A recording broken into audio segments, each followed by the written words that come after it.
Hello, great people. Thank you for joining us. I am Chidi Akunna. And I am Victor Akunna. Hey, if you're new to our channel, Foundation for Family Affairs, please feel free to subscribe and turn on the bell next to it so you're notified when we drop our content. And to every returning subscriber, I would like to say thank you for engaging with us. Thank you, guys. Thank you. At Foundation for Family Affairs, we talk everything romance, intimacy, and family. Hey, I don't know if you enjoyed the last few sessions we did on parenting. If you haven't seen them, you need to go see them. You need to go see them. Really rich, practical and thorough sessions. We enjoyed our speakers. They were just phenomenal. They were. Yes. They were. So if you haven't seen them, please, I would encourage you to do that. Okay. To every parent and parent to be, if you're in a relationship, you'll be parents tomorrow. You want to see that and be armed with some knowledge. Okay.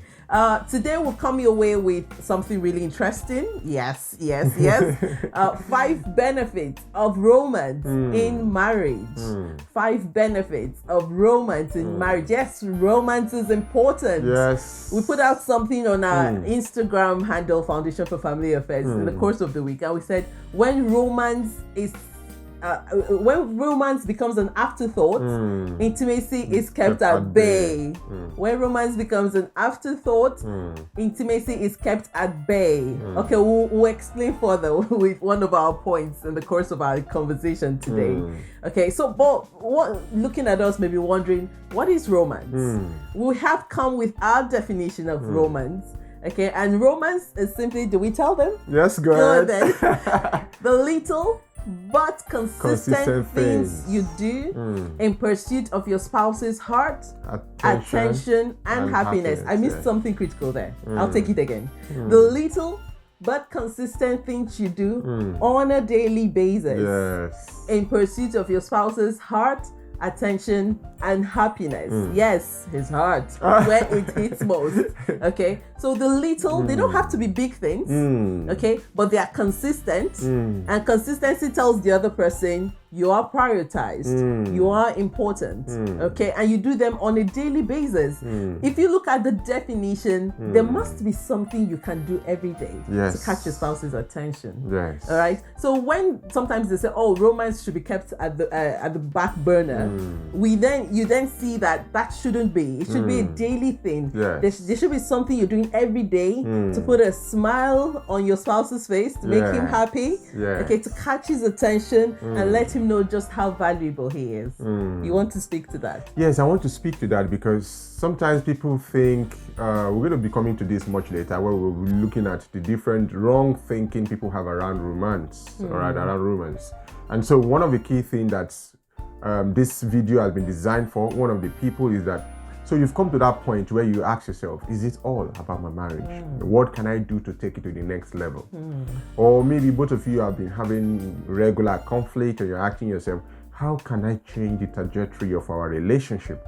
This video is for you. Yes. Or you're thinking to say, okay, I came from a family that's not so well, maybe a broken home or something, but you want to change the narrative. You want to create a different experience that your children will now have the privilege of seeing a great and a healthy marriage. What do I do? This video is for you. So I want you to stay tuned so that you can learn some of the things that you can begin to do. The thing about our definition is this. The definition makes it reachable to anybody. Anybody who has the will to change things in their relationship, even when your spouse is not taking the action, you can begin to do something today. And that's one beautiful thing of is the little. All right. Most people think it has to be something really expensive. It might be expensive, but may not tick the box for your spouse. That's one thing we found out in our research. Sometimes people buy very expensive stuff that their spouses never love. I know someone, for example, that hates balloons. And some people did a surprise party for her and they put balloons, spent a lot of money, put balloons in the room. When she entered there, she was cringing. The experience was excruciating. So they spent huge amount of money to put that, to organize DJ, to organize all that, but they didn't understand the need of the individual. So romance for us is not just about big spending. Sometimes about the little things that you do on a consistent basis. So that's what we'll be looking at today. Yeah. Oh yes, you just threw something in. Yeah. I'll just give it to you as a benefit. Romance should be customized. Yes. That's what he was speaking to. Yes. Okay, so you need to study your spouse, your partner, the person you're wanting to make happy, and then make out what truly catches this person's attention. I wouldn't say too much. So you need to stay tuned. So in subsequent videos, we might treat that if we feel happy. Okay, so we'll come your way with an acronym to help you just get it, and just it helps make it go in even more. Okay, grab his attention. Grab grab his attention. Grab her attention. Okay, so G we've got for you is romance greases the relationship. Yes. It's like fuel. It keeps it new. It keeps it fresh. It keeps it exciting. Yes. All right. You were saying something really important, because there are some people who maybe 10 years in marriage and they're feeling like they've lost that zest. They've lost that thing that makes them look forward to seeing their spouse. Hey, how about just trying romance? Okay. What is that thing your spouse likes? What's that thing that may catch your spouse's attention? What's that thing that will make your spouse feel like I'm important? Hey, he thinks about me all day long. What's that thing? It might be a little thing. All right. So if we go through like the love languages, it might just be that your spouse may just be a person of acts of service. So just wants that little thing might catch your spouse's attention. Yes. You start it and the person is looking like, what's going on? What's this new thing? I don't get it. This is not like you. You see, but romance helps to add that freshness to your relationship. It keeps it going fresh. We shouldn't go stale. Yes. Are you finding it boring? Yes. No, I don't. I'm not at all. You took me by surprise there. Not at all. The good thing about the truth about relationship or about anything is that when you leave it to itself, it goes stale. All right. Even a river that doesn't flow becomes stagnant. Yes. All right. It begins to attract all kind of horrible smell. Okay. If you leave a car parked, or if you don't lubricate a car, or you don't lubricate a machine, what happens?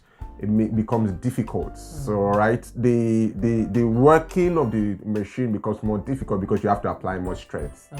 Okay, so one of the benefits of romance in a relationship is to grease, like she said. It makes it smooth. You guys get along easily. Yeah. All right, you look forward to interacting. You guys, the friendship element of your relationship is so intact. You guys are so in tuned and so attuned to each other's needs. Very critical in your relationship. So sometimes you have some friends that you may not really talk to them for a long time, but when you talk, you guys, it's because that relationship is in a certain stage where you guys are attuned to each other. But it might be different for someone that you live with on a daily basis. All right. So you guys, they've seen you wake up, they've seen you go to bed, they've seen you in a terrible situation, they've seen you happy, they've seen you lose something, they've seen you win something. So after a while, those regular vicissitudes of life, phases of life begin to wear on that relationship. Okay. So if you don't make the necessary effort to keep it fresh, it's going to go south. Yes. That's just how life is. Yes. Okay. And the next point we have for you is it reduces depression.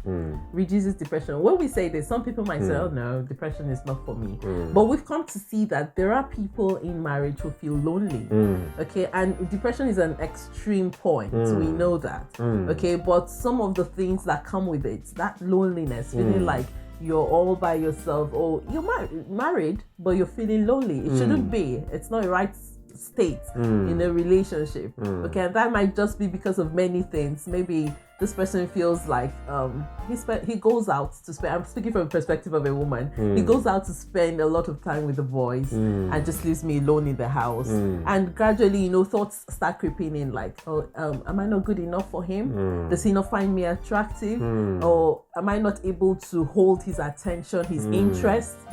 So things like that. And speaking to that, if you look through our YouTube channel, we've done things that can help with that. If you're growing apart as a couple, okay, you want to search for that, and we might try to put one up for you, which you can look at. Okay, but these things happen, and then you find that such spouses just stay there, and if time is not taken, if they don't take the necessary steps, they might lapse into depression, which is not a good state. Yeah, one of the things that triggers depression is when people feel socially isolated. All right, you feel socially isolated, it doesn't mean that you are not in the midst of people.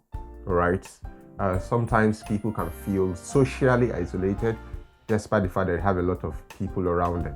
Yes. All right, so so if your spouse is reaching out to you and taking some of the romantic steps that we're going to be sharing later, it's difficult for you to feel socially isolated. It's difficult for you to feel, because for someone to be reaching out to you, let me use myself as an example. For my wife to be reaching out to me, she will need to study my needs. She will need to study what will make my eyes pop. She will need to study, so that's someone reaching out to try to understand. So it's difficult for me to feel socially isolated and in that case, all right, because my needs are being met, all right? Things that are important to me are being prioritized. So it's difficult. So that's one key thing is to just say, that's why you see some people, they love each other, they have a good marriage, but they've gotten to that point where they are so busy with many things, project that they don't even realize that their spouses are going through a phase. Oh, yes. And that's one of the things that leads to that phase where people can just get overwhelmed. They feel depressed. They feel that their spouse don't get them. All right. So if your spouse is not attuned to you, you might begin to experience that. And that's why we recommend people should be romantic. Being romantic means you have to be attuned, because being romantic means you are giving something to somebody else, not to yourself necessarily. All right, so that means you are tuned to somebody else. You are watching the person. You are making the effort. It's not just about you. You are trying to get. All right, so if you are getting it right, you apply your emotional intelligence. You're going to hit some very good jackpots. And so that will be making it really difficult for your spouse to feel emotionally isolated. Yeah, so if you have a spouse who is in that state now and you're wanting to do something to help, okay, maybe that's a place to start. Yeah. Okay, how can you catch his or her attention? What's her interest? What are her hobbies? Okay, maybe you can explore some of those. Okay, otherwise you can contact us. Okay, if you hit the link in the description box, the link to our Intimacy Builder coaching program, we will be in touch with you, and we will definitely assist you. All right, so the second arrow we have for you is it reduces conflict. This is a big one. All right. I mean, when you are with romance, you're able to, like he was saying, study your spouse. You know your spouse. Okay, so you know the right things that does it for this person. What are the things that gets this person off? All right. Sometimes when we're talking about conflict resolution, we say to people, it's not every matter that must be resolved at the time. Okay, so you're able to tell, okay, my spouse is not up for it at this point. With his disposition, I will go, but ensure that the matter is dealt with, definitely dealt with. Okay, but with romance, you've reached a certain point of understanding with each other. I can look at him if I'm cracking a joke. I can look at him and tell, I'm going too far now. Okay, I know when to stop. Okay, and that's because I am seeking his happiness. I am seeking his attention. Okay, I just want something that when he's happy, I'm happy. Okay, and the state in the house is good. So I'll spoil it. The previous point we discussed lays to this, which is, conflict management is inevitable in a relationship. It's inevitable. For you guys to go to disagree, you will disagree on different issues. You probably disagree on how to parent, how to discipline. You probably disagree on how to spend money or who to give money at what point, at what amount. All right, you might have someone who keeps asking you for money. You might disagree on whether it's an enabling, maybe you are enabling helplessness, or you are being helpful. Finding that thin line might be difficult. So you're definitely going to have conflicts. But the thing that helps couple A navigate conflicts into seeing conflict as a bend and navigate it to building a stronger relationship, and couple B seeing it as a roadblock and not being able to move past that, bringing a third party and then not being able to go past that. It's basically the kind of romantic relationship they've built, the kind of intimacy they've built. All right, so what I'm trying to say is that every couple will go through same challenges. all right, plus or minus, all right. You're going to go through different phases of your relationship, of your career, but how you come out of it is largely dependent on the individuals involved. So that's why it's good for you to build that level of romantic relationship where you connect, where you are intentional about connecting, where you're intentional about reaching out to your spouse, putting a smile to your spouse, putting a smile to your spouse's face, I beg your pardon, where you are trying to reach out to their heart and they know that you are making the effort. It's difficult for you to, have elongated conflict with someone that truly loves you, that is your friend. All right, so some people can do something and get away with it with you because you're like, no, don't mind, you know what, because you just love the person. Some other people may do something like, no, you go ballistic. What's the difference? This one have some level of access that these other people don't have. So that's one key thing about romance. Romance gives you access into some depths, some dimensions, some perspective, some depths in your spouse's heart. And that's one key thing that romance does. So it's something that you really, really want to prioritize. It's not something you want to leave for the rainy day because it's going to save you, pull you out when the chips are down. Yeah. And definitely there are some things your spouse will do because of the romance between you. You know that this person has my best interest at heart. So it may not have gone right. Okay, it's just like some of the things we see and they say prank gone wrong. Okay, so it may not have gone right, but you know that at the back of her mind, at the back of his mind, he meant the best. Yes. Okay, so let's deal with the next A. A, your spouse, it helps your spouse feels acknowledged and appreciated. These are two big things. Okay, to be in a relationship and you're acknowledged, it means this person makes you feel like your priority. You are valued. You are important to me. Okay, we're talking about the little but consistent things. As you keep doing them, it's just like water dripping, drip. It's so convincing. It's so persuasive. This I know that. Oh, okay, I really matter to this person. I'm important to this person. I feel appreciated. What I say is regarded. Okay, I feel seen in the relationship. I feel heard in the relationship. Oh, that's a beautiful place to be. Really beautiful place. It's a wonderful place to be for the soul. It nourishes the soul. All right. One fear that people have is the fear of rejection. Rejection means you're not worthy. Rejection feels you're not enough. Rejection feels you're not loved. You're not accepted. You are tolerated.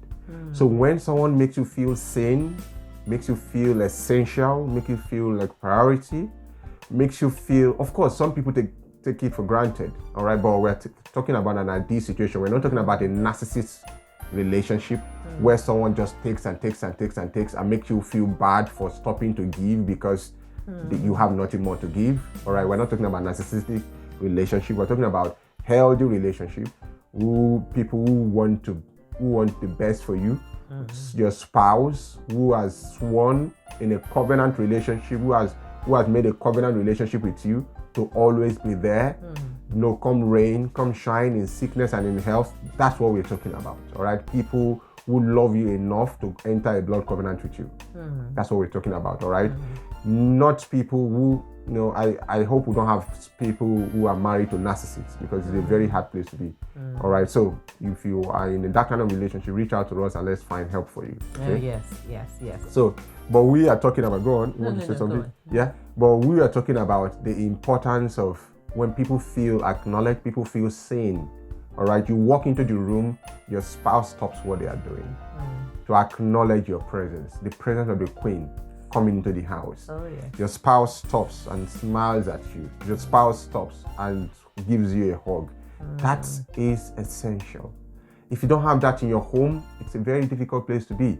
All right, so let's create that. If you don't presently have that, create that not just for your spouse, for your child. Your child walks into the room, stop what you're doing to acknowledge them. All right, make them feel wow, like an angel just walked into the room. That's very important. All right, people remember how you make them feel. I think we have to be very deliberate about this in our home. Okay, even with our son.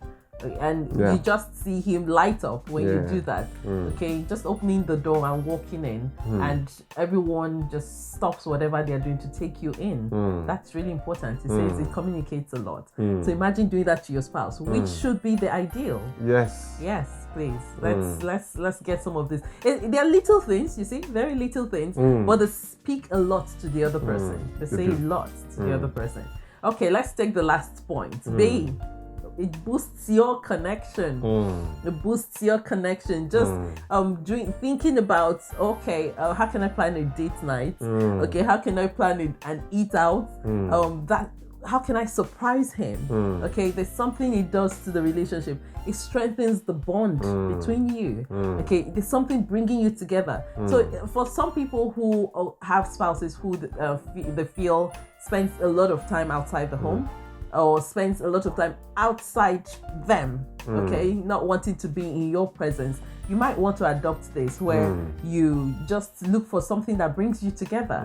Okay, something that catches his attention, that brings you together, and it's like, okay, I thought about you all through planning this. It's just about you. Okay, and you will be amazed how it will strengthen that bond you share and the intimacy between you. And one thing I like about this is that while the moment you begin to build that connection, one thing that you're going to notice is that you are able to share more. You're able to be more vulnerable. That now creates a ripple effect of more vulnerability, of more sharing, of more connection. All right. So you guys are able to care for each other. So basically, that's what it is. All right. So the summary of what we believe in relationship is that no matter how bad the relationship is, if the two individuals in it want to make it work, they can make it work. All right. So it doesn't matter the situation you find yourself. All right. It doesn't matter the phase of life. It doesn't matter. There are phases of life where you go through that both of you are not even thinking about your marriage. You're just thinking about surviving. Maybe your career is taking a hit. Your finances are taking a hit. All right. So you just want to, but make sure that no matter what you do, you invest in your marriage, because your marriage is like the foundation for your family. All right. If you have a solid marriage, your children will come into that space and be like, wow, is this how the world looks like? It gives them a model of the world. So we are introducing and releasing another healthy individual into the atmosphere, into the environment, into the society. Very important. So, but if you don't have that basic thing working well, the child comes to the relationship and says, is this how people are? Are people this nasty to each other? Oh, no, I don't want any of this. It's a toxic state. Yes. All right. So if you haven't subscribed to our YouTube channel, please feel free to subscribe and turn on the bell next to it so you're notified when we drop our content. You want to say something? Yes. Before we bid them farewell? Help us to push this message out to people. Please. All right. One of the ways you can help us is to like what we've done. If you resonate with you, share it. If it resonates with you, if you know somebody that will benefit from this knowledge, share it.